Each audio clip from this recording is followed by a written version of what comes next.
Alright, we're here at Nick's Gym in Bryn Mawr, Pennsylvania, and we're going to go over the rack carry with a kettlebell. Alright, so the first thing is to make sure that you're lifting the kettlebell up safely. Alright, so you can use two hands. Um, if you haven't practiced a kettlebell clean, which we're not going to discuss for the sake of this video, you can use two hands to get the bell in the proper position. So you're going to have your left hand, in this case, holding the butt of the kettlebell or the ball of the kettlebell, and just place it in the rack position. Alright, so here we are in the rack position, and things we want to make sure that we have down before we start walking are that the elbow, let's get into a position here, so you get the elbow and it's going to be an angle from the wrist, but you want to make sure that that elbow is tucked into the side. So basically get the wing tucked into the side. Not completely a vertical line, but pretty vertical in line with the wrist. You want to make sure that the wrist is neutral, if not flexed a little bit, as opposed to extended out in that direction. Alright, with the knuckles being over here. Okay. So once we get in that position, you can see how the arm is flush against the side, the upper arm is flush against the side of my body. Alright, and the shoulders are as level as can be.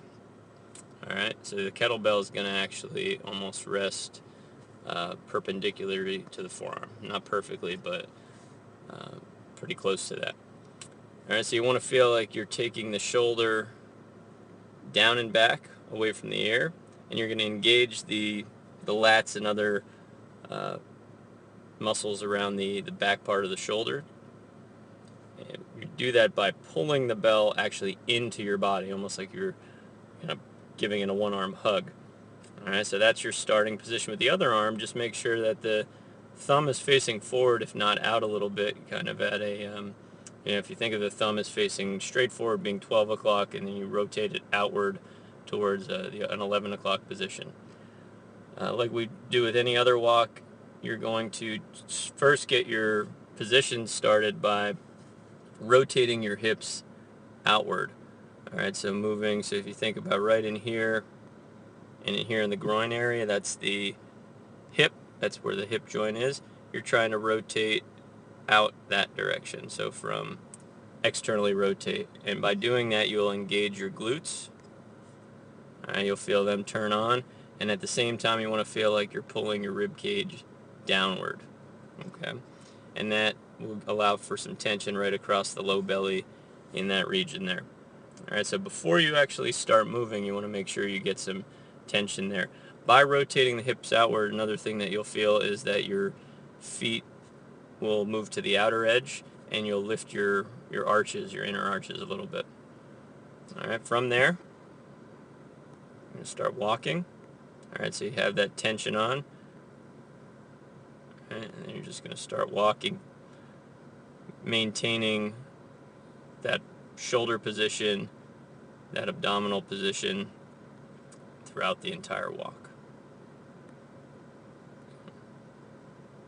So once you get the position set, there's not much to it. You just maintain it. So looking at it from the side here, you want to make sure that the shoulder stays in line with the ear pretty good. Okay, so you often will see that the shoulder may start to move forward in front of the ear there, which is going to just promote improper mechanics of the shoulder, and can, instead of helping you improve stability, can actually just be taking you further away from what we're trying to accomplish, and just starts everything in an imbalance and an asymmetrical position.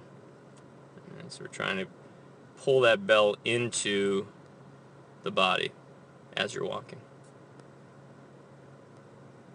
Okay, and then just switch sides. Again, two hands, switching to the other side. Make sure you get yourself set. Pull the elbow in. Do not rush this. There's no point in rushing it. It's not about the walk, it's about the position that you're holding while walking.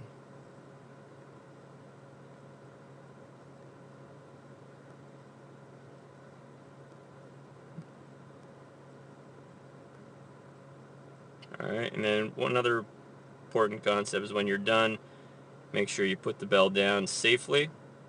Alright, this is a little blur here.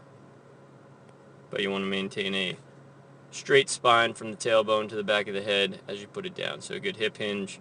The knees don't go in front of the toes, or they stay about even with the toes. That knee position isn't as important as maintaining tension in the hamstring. All right. And that would be the kettlebell rack walk.